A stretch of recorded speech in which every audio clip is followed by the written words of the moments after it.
ಬಂಧುಗಳೇ ನಮಸ್ಕಾರ. ಏನು ಧರ್ಮಸ್ಥಳದಲ್ಲಿ ಸೌಜನ್ಯ ಕೊಲೆ ಪ್ರಕರಣದ ನಂತರ ಇದೀಗ ಧರ್ಮಸ್ಥಳದಲ್ಲಿ ಕೇವಲ ಸೌಜನ್ಯ ಒಬ್ಬಳೇ ಸತ್ತಿಲ್ಲ, ಆ ತರದ ನೂರಾರು ಹತ್ಯೆಗಳು, ನೂರಾರು ಅತ್ಯಾಚಾರಗಳು ನಡೆದಿದ್ದಾವೆ, ಕೊಲೆ ಆಗಿದ್ದಾವೆ. ಅಲ್ಲೊಂದು ಭಾರಿ ಹತ್ಯಾಕಾಂಡ ನಡೆದಿದೆ. ನಾನೇ ಖುದ್ದು ನೂರಾರು ಶವಗಳನ್ನ ತೆಗೆದುಕೊಂಡೋಗಿ ಧರ್ಮಸ್ಥಳದ ನಿರ್ಜನ ಪ್ರದೇಶದ ಕಾಡುಗಳಲ್ಲಿ ಊತಾಕಿ ಬಂದಿದ್ದೀನಿ ಅನ್ನುವಂತಹ ಹೇಳಿಕೆಯನ್ನ ಧರ್ಮಸ್ಥಳದಲ್ಲೇ ಕೆಲಸ ಮಾಡ್ತಾ ಇದ್ದಂತಹ, ಹಿಂದೆ ಅಲ್ಲಿ ನೈರ್ಮಲ್ಯದ ಕೆಲಸ ಮಾಡ್ತಾ ಇದ್ದಂತಹ ಮಾಜಿ ಕಾರ್ಮಿಕ ತನ್ನ ದಣಿಗಳು ಹೇಳಿದ ಕಾರಣಕ್ಕಾಗಿ ನಾನು ಇಂತಹ ಹೆಣಗಳನ್ನಲ್ಲಿ ಊತಾಕು ಬಂದಿದ್ದೆ ಅನ್ನುವಂತಹ ವಿಚಾರವನ್ನ ಪೊಲೀಸರಿಗೆ ತಿಳಿಸಿ ದೂರು ಕೊಟ್ಟು ನಂತರ ಕೋರ್ಟ್ಗೆ ಹೋಗಿ ಆ ಹೇಳಿಕೆಯನ್ನು ದಾಖಲು ಮಾಡಿದ ನಂತರ ಎಲ್ಲಿ ನೋಡಿದ್ರು ಕಳೆದ 20 ದಿನಗಳಿಂದ ಸೌಜನ್ಯ ಧರ್ಮಸ್ಥಳ ಇಂತಹ ವಿಚಾರಗಳನ್ನೇ ಯೂಟ್ಯೂಬ್ ಅಲ್ಲಿ, ಮಾಧ್ಯಮಗಳಂತೂ ಬಿಡಿ, ಮಾಧ್ಯಮಗಳ ಬಗ್ಗೆ ನಾವು ಮಾತಾಡೋಂಗಿಲ್ಲ. ಮುಖ್ಯ ಮಾಧ್ಯಮಗಳ ಬಗ್ಗೆ ಅವ್ರು ಯಾವತ್ತೋ ಸೋಲ್ಡ್ ಔಟ್ ಆಗೋಗಿದ್ದಾರೆ, ಅವ್ರ ಬಗ್ಗೆ ಚರ್ಚೆ ಬೇಡ. ಆದ್ರೆ ಯೂಟ್ಯೂಬ್ಗಳಲ್ಲಿ, ಮುಖ್ಯವಾಗಿ ಇವತ್ತು ಜನರ ಧ್ವನಿಯಾಗಿ ಕೆಲಸ ಮಾಡ್ತಾ ಇರುವಂತಹ ಯೂಟ್ಯೂಬ್ಗಳಲ್ಲಿ ಹೆಚ್ಚು ವಿಚಾರ ಇದು ಪ್ರಚಲಿತವಾಗಿತ್ತು. ಆದ್ರೆ ಇದ್ದಕ್ಕಿದ್ದಾಗೆ ಈಗ ಸಡನ್ ಆಗಿ ಬಹುತೇಕ ಯೂಟ್ಯೂಬರ್ಸ್ ಕೂಡ ಈ ಕೆಲಸವನ್ನ ಮಾಡೋದಕ್ಕೆ, ಧ್ವನಿಯಾಗೋದಕ್ಕೆ ನಿಲ್ಸ್ಬಿಟ್ಟಿದ್ದಾರೆ. ಯಾಕೆ ಅನ್ನೋದನ್ನ ನಾವೆಲ್ಲರೂ ಅರ್ಥ ತಿಳ್ಕೋಬೇಕು. ಈ ವಿಚಾರವಾಗಿ ನಾನು ನಿಮ್ಮೆಲ್ರಿಗೂ ಯಾಕೆ ಯೂಟ್ಯೂಬರ್ಸ್ ಮಾತಾಡ್ತಾ ಇಲ್ಲ ಅನ್ನುವಂತ ವಿಚಾರವನ್ನು ನಿಮ್ಗೆ ತಿಳಿಸೋದಕ್ಕೆ ಇಚ್ಛೆ ಪಡ್ತಾ ಇದ್ದೀನಿ. ಏನು ಧರ್ಮಸ್ಥಳದಲ್ಲಿ ಇವತ್ತು ಇಂತಹ ಎಲ್ಲ ಕೊಲೆಗಳು ನಡೆದಿದ್ದಾವೆ, ಅತ್ಯಾಚಾರಗಳು ನಡೆದಿದ್ದಾವೆ, ಅದಕ್ಕೆ ನಾವೇ ಆರೋಪಿಗಳು, ನಾವೇ ಮಾಡಿದೀವಿ, ನಾವು ಮಾಡಿರೋ ಕಾರಣಕ್ಕಾಗಿ ಎಲ್ಲ ನಮ್ಮನ್ನ ದೂರ್ತಾ ಇದ್ದಾರೆ ಅನ್ನುವಂತ ಆರೋಪಗಳನ್ನು ಸ್ವಯಂ ಆರೋಪಿಗಳಾಗಿ ಭಾವಿಸ್ಕೊಂಡಿರುವಂತಹ ಧರ್ಮಸ್ಥಳದ ಕೆಲವು ಜನರು ಹೋಗಿ ಇವತ್ತು ಏನು ಈ ತರದ್ದು ಯೂಟ್ಯೂಬ್ ಚಾನೆಲ್ಗಳು, ಮೇನ್ ಸ್ಟ್ರೀಮ್ ಮಾಧ್ಯಮಗಳ ಹೊರತಾಗಿ ಜನರು ಮಾತಾಡ್ತಾ ಇದ್ರು, ಸಂಘಟನೆಗಳವರು ಮಾತಾಡ್ತಾ ಇದ್ರು, ನಮ್ಮಂತ ರಾಜಕೀಯ ಪಕ್ಷಗಳು ಮಾತಾಡ್ತಾ ಇದ್ರು. ಇವರು ಎಲ್ಲರ ಮೇಲೆ ನಿರ್ಬಂಧಕಾಜ್ಞೆಯನ್ನ ಹೊರಡಿಸಿದ್ದಾರೆ. ಕೋರ್ಟಿಗೆ ಹೋಗಿ ಸುಮಾರು 339 ಜನ ಏನು ಸೋಷಿಯಲ್ ಮೀಡಿಯಾಗಳನ್ನ ಬಳಸಿ ಯೂಟ್ಯೂಬರ್ಸ್, ಪೊಲಿಟಿಕಲ್ ಪಾರ್ಟಿಯವರು ಮತ್ತೆ ಇಂಡಿವಿಜುವಲ್ಸ್ ಏನು ಈ ಧರ್ಮಸ್ಥಳದ ವಿಚಾರವಾಗಿ ಧರ್ಮಸ್ಥಳದಲ್ಲಿ ಆ ಮಣ್ಣಾಗಿ ಹೋಗಿರುವಂತಹ ಸತ್ಯವನ್ನ ಹೊರಗಿಡಬೇಕು ಅಂತ ಹೇಳಿ ಹೋರಾಟವನ್ನ, ತಮ್ಮ ಧ್ವನಿಯ ಮುಖಾಂತರ ಹೋರಾಟವನ್ನ ಮಾಡ್ತಾ ಇದ್ರು. ಅಂತಹ ಧ್ವನಿಯನ್ನ ಹತ್ತಿಕ್ಕುವ ಕೆಲಸವನ್ನ ಇವತ್ತು ಸುಮ್ಮನೆ ತಾವೇ ಸ್ವಯಂ ಆರೋಪಿಗಳು ಅಂತ ಭಾವಿಸ್ಕೊಂಡಿರೋ ಜನರು ಮಾಡ್ತಾ ಇದ್ದಾರೆ. ಆ ಹಿನ್ನೆಲೆಯಲ್ಲಿ ಇವತ್ತು ಬಹುತೇಕ ಜನರು ಭಯ ಬಿದ್ದು, ಯೂಟ್ಯೂಬರ್ಸ್ ಎಸ್ಪೆಷಲಿ ಇವತ್ತು ಎಷ್ಟೋ ಜನರಿಗೆ ನೋಡಿ, ಯುವಕರು ಸೃಜನಶೀಲವಾಗಿ ಒಂದ್ ರೀತಿಯಾಗಿ ಕ್ರಿಯೇಟಿವ್ ಆಗಿ ಯೂಟ್ಯೂಬ್ ಅಲ್ಲಿ ಕೆಲಸಗಳನ್ನ ಮಾಡ್ತಾ ಇದ್ದಾರೆ. ಬಹುತೇಕರಿಗೆ ಇವತ್ತು ಯೂಟ್ಯೂಬ್ ರೆವಿನ್ಯೂ ಜನರೇಟ್ ಮಾಡುವಂತ ಒಂದು ಉದ್ಯೋಗ ಆಗಿದೆ. ಇಂತಹ ಒಂದು ಸೀರಿಯಸ್ ಉದ್ಯೋಗವನ್ನ, ಒಂದು ವೃತ್ತಿಯನ್ನ ಇವತ್ತು ಅವರು ಕಂಡುಕೊಂಡಿರ್ತಕ್ಕಂಥ ಸಂದರ್ಭದಲ್ಲಿ ಇವರು ಈ ರೀತಿಯಾಗಿ ಇಡೀ ಅವರ ವೃತ್ತಿಯನ್ನೇ ಹಾಳು ಮಾಡುವಂತಹ ಕೆಲಸಕ್ಕೆ ಕೈ ಹಾಕಿದಾಗ ಖಂಡಿತವಾಗಿ ಇವರೆಲ್ಲರೂ ಸಹಜವಾಗಿ ಆತಂಕಕ್ಕೆ ಒಳಗಾಗಿ ಇವತ್ತು ಸುದ್ದಿ ಮಾಡದೇ ಇರುವಂತಹ ಕೆಲಸವನ್ನ ಇವರು ಇವತ್ತು ಮಾಡ್ತಾ ಇದ್ದಾರೆ.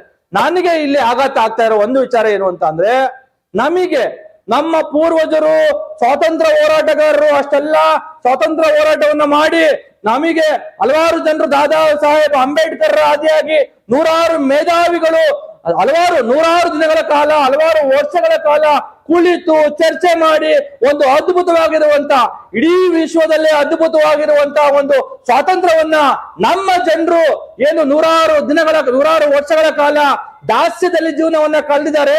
ಈ ಜನರು ಇನ್ನು ಮುಂದೆ ಒಂದು ಒಳ್ಳೆಯ ಭವಿಷ್ಯವನ್ನ ಇಟ್ಕೊಳ್ಳಿ, ಇವರ ಹಕ್ಕುಗಳು ಯಾವಾಗ್ಲೂ ಚಿರಾಯುವಾಗಿರ್ಲಿ, ಇವರ ಹಕ್ಕುಗಳಿಗೆ ಯಾವುದೇ ಸಂದರ್ಭದಲ್ಲಿ ಧಕ್ಕೆ ಬರಬಾರದು ಅನ್ನುವ ನಿಟ್ಟಿನಲ್ಲಿ ಬರೆದುಕೊಟ್ಟಂತಹ ಸಂವಿಧಾನ ಏನಿತ್ತು, ಆ ಸಂವಿಧಾನದಲ್ಲಿ ನಮಗ ಹಕ್ಕುಗಳು, ಮುಖ್ಯವಾಗಿ ವಾಕ್ ಸ್ವಾತಂತ್ರ್ಯದ ಹಕ್ಕು ಏನಿತ್ತು, ಆರ್ಟಿಕಲ್ 91(1)(a) ಅಲ್ಲಿ ನಮಗೆ ಏನು ಅಂತ ವಾಕ್ ಸ್ವಾತಂತ್ರ್ಯದ ಹಕ್ಕುಗಳನ್ನ ಕೊಟ್ಟಿದ್ರು.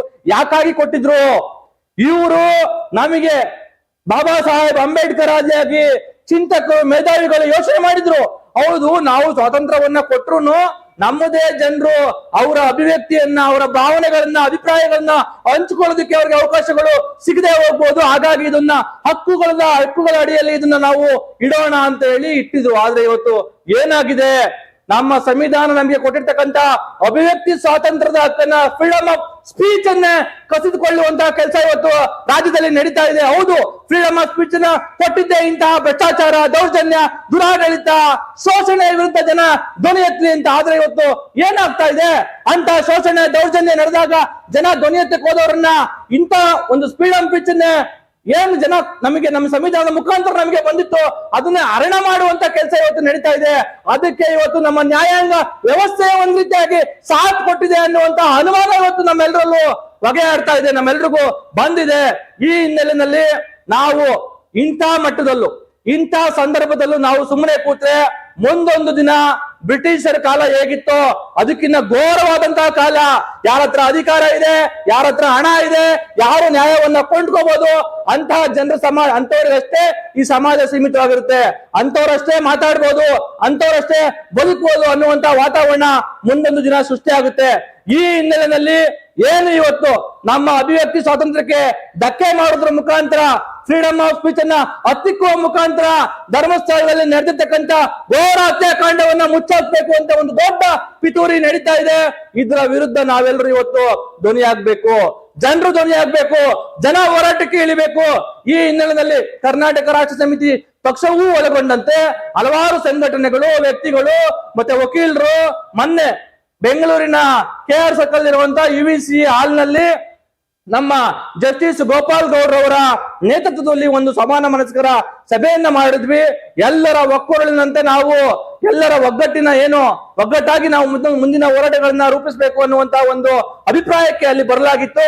ಆ ಹಿನ್ನೆಲೆಯಲ್ಲಿ ಕರ್ನಾಟಕದಲ್ಲಿ ಏನು ಧರ್ಮಸ್ಥಳದಲ್ಲಿ ಆಗಿರುವಂತಹ ಸಾವುಗಳು ಮತ್ತೆ ಹತ್ಯೆಗಳಿಗೆ ನ್ಯಾಯ ಸಿಗಬೇಕು, ಸತ್ಯ ಹೊರಗೆ ಬರಬೇಕು ಅನ್ನೋ ಕಾರಣಕ್ಕಾಗಿ ಒಂದು ದೊಡ್ಡ ಹೋರಾಟವನ್ನ ಕರ್ನಾಟಕದಲ್ಲಿ ರೂಪಿಸಬೇಕು ಅನ್ನುವಂತ ಹಿನ್ನೆಲೆಯಲ್ಲಿ ಈಗ ಚರ್ಚೆಗಳು ನಡೀತಾ ಇದ್ದಾವೆ. ಆ ಹಿನ್ನೆಲೆಯಲ್ಲಿ ಕರ್ನಾಟಕ ರಾಷ್ಟ್ರ ಸಮಿತಿ ಪಕ್ಷವು ಕೂಡ ಹಲವಾರು ಸಂಘಟನೆಗಳು, ವ್ಯಕ್ತಿಗಳು, ವಕೀಲರು ಇವರೆಲ್ಲರೂ ಮಾತಾಡೋದ್ರ ಮುಖಾಂತರ ಒಂದು ದೊಡ್ಡ ಹೋರಾಟವನ್ನ ಬೆಂಗಳೂರಿನಲ್ಲಿ ಮಾಡಬೇಕು ಅನ್ನುವಂತ ಒಂದು ಕೆಲಸಕ್ಕೆ ಈಗ ಕೈ ಹಾಕಿ ನಾವೆಲ್ಲರೂ ಸೇರ್ಕೊಂಡು ಸಮಾನ ಮನಸ್ಕರು ಸೇರಿ ಪಕ್ಷಾತೀತವಾಗಿ ಈ ಹೋರಾಟವನ್ನ ಮಾಡಬೇಕು ಅಂತ ಹೇಳಿ ತೀರ್ಮಾನಿಸಿದೀವಿ. ಹಾಗಾಗಿ ರಾಜ್ಯದ ಎಲ್ಲ ಜನರು ನಿಮ್ಮ ಆಹ್ವಾನಕ್ಕಾಗಿ ಕಾಯ್ಬೇಡಿ. ಇಲ್ಲಿ ಯಾರು ಆಹ್ವಾನ ಕೊಡೋದಕ್ಕೆ ಇದೇನೊಂದು ಕಾರ್ಯಕ್ರಮ ಅಲ್ಲ, ಸಭೆ ಅಲ್ಲ, ಆಹ್ವಾನ ಕೊಡುವಂತ ಸಮಯವೂ ಅಲ್ಲ ಇದು. ನಾನಾಗ್ಲೇ ಹೇಳಿದ್ನಲ್ಲ, ನಮ್ಮ ಅಭಿವ್ಯಕ್ತಿ ಸ್ವಾತಂತ್ರ್ಯದ ಹರಣ ಇಲ್ಲಿ ನಡೀತಾ ಇದೆ, ಇಲ್ಲಿ ಆಗಬಾರದು ಇಲ್ಲಿ ನಡೀತಾ ಇದೆ. ನಾಳೆ ನಮ್ಮ ಮನೆ ಹೆಣ್ಣು ಮಕ್ಕಳಿಗೆ ಕೂಡ ಇಂತಹ ಘೋರ ಅನ್ಯಾಯ ನಡೆದಾಗ, ಈ ತರದ್ದು ದೌರ್ಜನ್ಯಗಳು ನಡೆದಾಗ ನಾವು ನ್ಯಾಯ ಪಡ್ಕೊಳ್ಳಕ್ಕೆ ಸಾಧ್ಯವಾಗದೆ ಹೋಗ್ಬೋದು. ಆ ಹಿನ್ನೆಲೆಯಲ್ಲಿ ಯಾರದೇ ಇನ್ವಿಟೇಷನ್ಗೆ ನೀವು ಕಾಯ್ಬೇಡಿ. ದಯವಿಟ್ಟು ರಾಜ್ಯದ ಎಲ್ಲ ಸಂಘಟನೆಗಳು, ಮಹಿಳಾ ಸಂಘಟನೆಗಳು, ಬೇರೆ ಬೇರೆ ಸಂಘಟನೆಗಳು, ರಾಜಕೀಯ ಪಕ್ಷಗಳು, ವಿದ್ಯಾರ್ಥಿಗಳು, ಯುವ ಜನರು ದಯವಿಟ್ಟು ಹೆಚ್ಚಿನ ಸಂಖ್ಯೆಯಲ್ಲಿ ಇನ್ನ ಕೆಲವೇ ದಿನಗಳಲ್ಲಿ ನಾವು ಈ ಹೋರಾಟದ ರೂಪುರೇಷೆಗಳನ್ನ ಸಮಯ ಮತ್ತು ದಿನಾಂಕದೊಂದಿಗೆ ನಿಟ್ಟಿನಲ್ಲಿ ಹಂಚ್ಕೋತೀವಿ. ದಯಮಾಡಿ ಈ ಹೋರಾಟಕ್ಕೆ ತಾವೆಲ್ಲರೂ ಕೈ ಜೋಡಿಸ್ಬೇಕು. ಆ ಮುಖಾಂತರ ಹೇಗೆ ಸ್ವಾತಂತ್ರ್ಯ ಹೋರಾಟದ ಸಂದರ್ಭದಲ್ಲಿ ಮಹಾತ್ಮ ಗಾಂಧೀಜಿ ಅವರು ನಮಗೆ ಹಾಕೊಟ್ಟಿದ್ದಾರೆ ಮಾರ್ಗವನ್ನ, ಈ ತರದ್ದು ಏನು ಅನೈತಿಕವಾಗಿರ್ತಕ್ಕಂಥ ಕಾನೂನುಗಳನ್ನ ನಮ್ಮ ಮೇಲೆ ಏರ್ದಾಗ ನಾವು ಕಾನೂನು ಭಂಗ ಮಾಡಿದಾದ್ರೂ ಸರಿ ನಾವು ನ್ಯಾಯವನ್ನ ಪಡ್ಕೋಬೇಕು ಅನ್ನುವಂತ ಹೋರಾಟವನ್ನ ಮಹಾತ್ಮ ಗಾಂಧೀಜಿ ಅವರು ನಮ್ಗೇನು ತೋರಿಸಿದ್ದಾರೆ. ಆ ರೀತಿಯಾದಂತ ಹೋರಾಟಗಳನ್ನಾದ್ರೂ ನಾವು ಮಾಡಿ ಇವತ್ತು ನ್ಯಾಯ ಪಡ್ಕೊಳ್ಳೋದಕ್ಕೆ ಮುಂದಾಗಬೇಕು. ಈ ಹಿನ್ನೆಲೆಯಲ್ಲಿ ರಾಜ್ಯದ ಜನರು ನೀವೆಲ್ಲರೂ ಈ ಹೋರಾಟಕ್ಕೆ ಕೈ ಜೋಡಿಸ್ತೀರಾ ಅನ್ನುವಂತ ವಿಶ್ವಾಸದಲ್ಲಿ, ಭರವಸೆಯಲ್ಲಿ ಇವತ್ತು ರಾಜ್ಯದ ಹಲವಾರು ಸಂಘಟನೆಗಳು ಸೇರಿ ಈ ಹೋರಾಟಕ್ಕೆ ಮುಂದಾಗ್ತಾ ಇದ್ದೀವಿ. ದಯಮಾಡಿ ತಾವೆಲ್ಲರೂ ಈ ಹೋರಾಟವನ್ನ ಬೆಂಬಲಿಸಬೇಕು ಅಂತ ಹೇಳಿ ನಾನು ಇವತ್ತು ನಿಮ್ಮೆಲ್ಲರ ಮುಖಾಂತರ ಕೇಳ್ಕೊತಾ ಇದ್ದೀನಿ. ನಮಸ್ಕಾರ.